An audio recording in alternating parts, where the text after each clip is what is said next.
to be embarking. And finally, speed advantage. Pilracom Classic Open Championship belongs to Westbound. Lagambini for 2004 belongs to Cover Girl. The horse of Mayor Ben Arabalos, Hagdang Bato. And finally, the return of the real champion talaga, Windblow.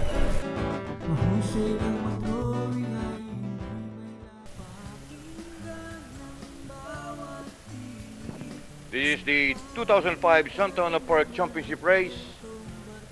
1800 meters is the journey. Being there is now being brought forward, all set, ready to race.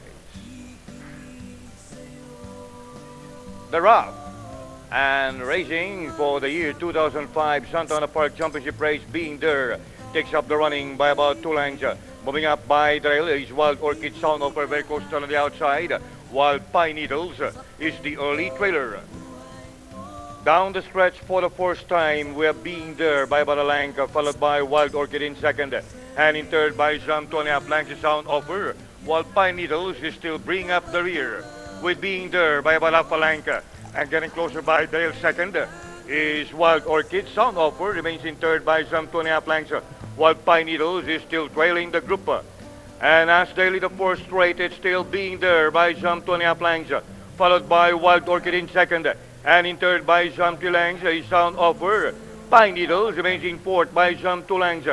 And as they gallop along the backstretch with Being There, still the leader by about a length and a half, followed closely by Wild Orchid in second, and in third by Jam 3 lengths is Sound Offer, while Pine Needles is still running at the tail of the field.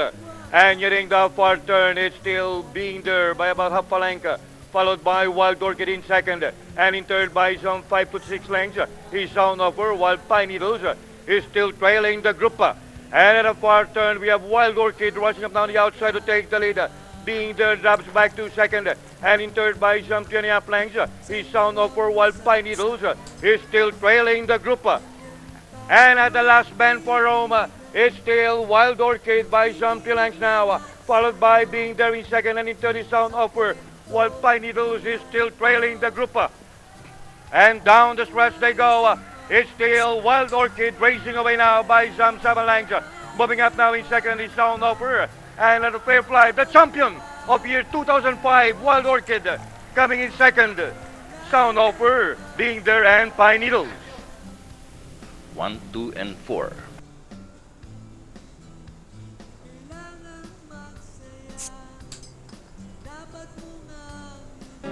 Mahusay